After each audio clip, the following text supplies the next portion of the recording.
A game changer is a risk taker. A game changer is one who's not afraid to try to change the direction of a situation. A game changer is one who can influence the thinking of others. Sometimes a game changer is one who's not afraid to shake things up. There are many ways you can define a game changer, but I think when we think of game changers, and the term comes from sports, it's somebody who by interjecting themselves can change the outcome of a situation. So it's the pitcher who can come in and take a team that may be struggling and stabilize that team. It may be the hitter who can come into the game and hit the home run or get the on-base hit. Or maybe it's in music, it's that soloist who can change the sort of the elements of a musical piece and give it new lift and give it new personality and make it appealing in a very special way. And sort of, I think, the world of business and public policy and civil rights and politics, you know, I think the game changer is the one who is determined to lead, determined to force an issue in a certain direction. Well, I think people should pursue their passions, because if you like what you're doing, it's not working. It's an avocation, not an occupation. It's something that you never, ever hesitate getting up and wanting to go do. That makes it an avocation, a passion, not an occupation or a job. And if a person can find their passion, it's the key to not only personal happiness, but personal, a sense of that your work is rewarding. Secondly, I think and encourage people to never, ever forget that every day is a new learning experience. You never run out of things to know, things to learn. That innate curiosity is so critical and so important. And I think third is to live life with purpose, purpose and passion.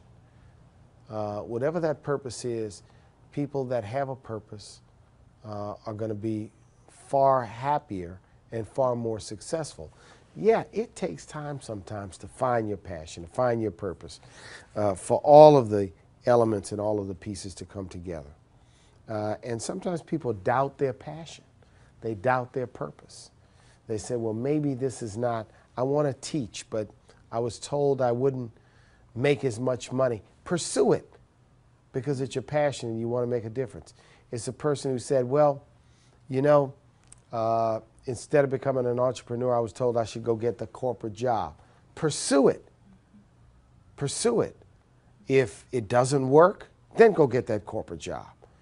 Pursue it with your passion. You know, I'm heavily influenced by the life and the work of my parents, who were civil rights champions, civic activists, people involved in community and political life.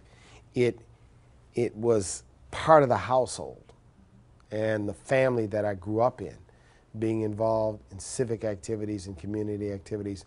My father was an NAACP lawyer. He was an NAACP leader. My mother was a teacher who taught school and public housing for almost 20 years. Later a university administrator, but also a civic activist involved in so many organizations. I can't even remember them or count them on one hand. That was always some activity going on in the house. There was always some meeting, some project.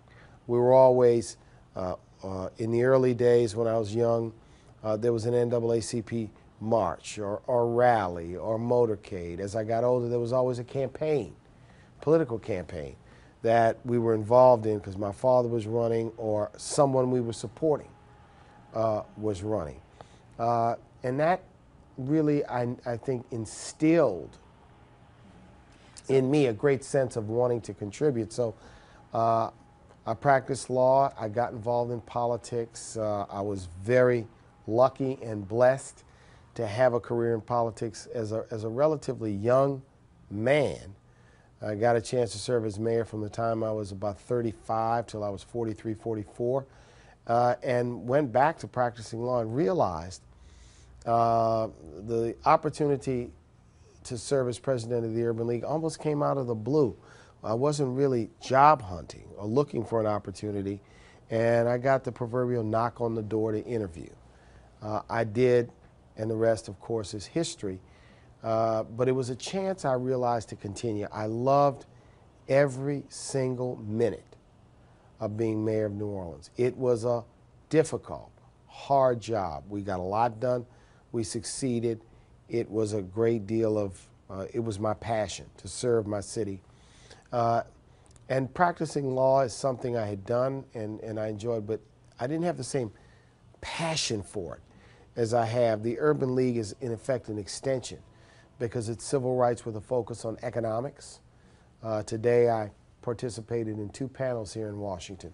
One was about technology and education and jobs. The second one was about housing. So we've carved, I think, for the Urban League a very special niche around economic issues and technology and jobs, education and jobs, housing and jobs, entrepreneurship and jobs, to become the Urban League of the 21st century that really speaks to economic empowerment. My parents, and both my father and my mother's the ultimate superwoman. You know, she was a career woman and a teacher. She was a civic activist. She was a mother of 5 and a wife of my father, and was able to do all of those things with incredible, you know, aplomb. She was super organized. So, you know, I thought, you know, that's what moms did. They could cook and clean. They could dress up and be fancy. They could go have a job. And I look back now with incredible marvel on how my mother did all of the things that she did. And growing up, and even to this day, she was not only a role model, but a very close friend. One thing that's fundamental is I'm very concerned about low voting participation rates. I really think that we need to reignite the passion around democracy, around voting, and not only in presidential elections, but in congressional, mayoral, gubernatorial. We have to become more civically engaged. And we have to realize that civic engagement is more than voting. It's staying involved, staying active, communicating with elected officials. In effect, we've got to put influence and pressure on those that we elect to be responsive to our community and be responsive to our need. That is so fundamental. If we voted in large numbers consistently, and if we had voted in 2010, I'm confident we would have a strong jobs bill through the Congress at this time. I think it's been stymied because the outcome of the election placed a more conservative bent, a significantly more conservative bent on the House of Representatives. So voting is so key. Jobs are important. Housing is important. Education is just, it's mom and apple pie is an issue. Technology, all of these things. I see all of these issues as being intertwined, connected to each other. And I think the other thing we have to do is we have to encourage, push, motivate to the extent that we can, support the next generation of leadership. Well, we are so into immediacy, instantaneous gratification, the here and now, that we don't take a step back and understand history. For example, after the recession, there's a lot of debate about what we do. A lot of the discussion is based on false information, like the housing crisis happened because we lent to poor people, when the facts demonstrate otherwise. But people will accept that as one of the commandments, as a cardinal rule, and then because of that, they'll say, well, then we need to do this. So we have to understand historically, and we've got to understand the 20th century as a time of tremendous change and advancement. Civil rights and the ending of legal segregation occurred in the 20th century. The role of women. It was only in the 20th century that women got the right to vote. and the women's movement for advancement. It's in the 20th century that a new middle class emerged, that high school graduation rates and college graduation rates went up all the way across the board, yes, with disparities for people of color, but all the way across the board. We've got to understand that because we're on the cusp here in the first years of the 21st century, and at a time when we've had a recession, we've had 2 wars, we've had Katrina, we've had the BP Gulf oil spill, we've had a tremendous 9/11, great deal of tragedies that have affected this nation. And now we, this generation, we have to rebuild this nation for the future and for the 21st century. So key, we need a commitment to democracy and civic participation. Key, we need a commitment to the ideals of social and economic justice and fairness. A nation that embraces all of its people and wants to see all of its people prosper. Actually, marrying my wife and my 3 beautiful children is right there. I say it, you know, just because it's the great joy for my existence. There's no greater honor than being selected to be the mayor of your own hometown. There's no greater honor than that because they've in effect selected you to be their first citizen. There's no more difficult job than being mayor of a major American city because you're literally swimming amongst alligators, crocodiles, cobras, and rattlesnakes every single day. That's how hard the problems you have to confront are. For the Urban League, there's no better organization with a combination of history and a record of making a difference. When I travel the nation and people say to me, I got my first job through the Urban League, let me tell you my story. And I hear that story time and time again. Or, because of the Urban League, I'm a homeowner now. That's really the joy.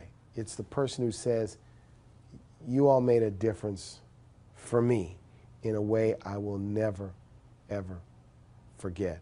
If you wrap it all together, I want to say that any success that I've also had has been the success of the teams that I've just had the benefit to work with. I had a chance to work with an incredible team in New Orleans, so many of them.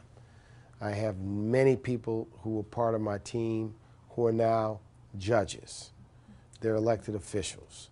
They own highly successful businesses. One member of our team was just appointed by President Obama as the first black woman to serve as a federal judge in the history of Louisiana. The team that I've been able to assemble at the Urban League is incredibly talented from a variety of walks of life, melding them together. I share my success with that because it's easy to see sort of the individual, but the success is usually the success of a collaborative team, a group of people who can work together. So I think the benefit, one of the benefits for me, and you know, I've had great teams around me. I've had to work really hard to assemble those teams. In some cases, I've had to make changes in midstream. But I want to convey to people who are listening that important value, that important component of making any organization run. You need a lot of good people. They need to be committed, and they all need to be committed to being game changers.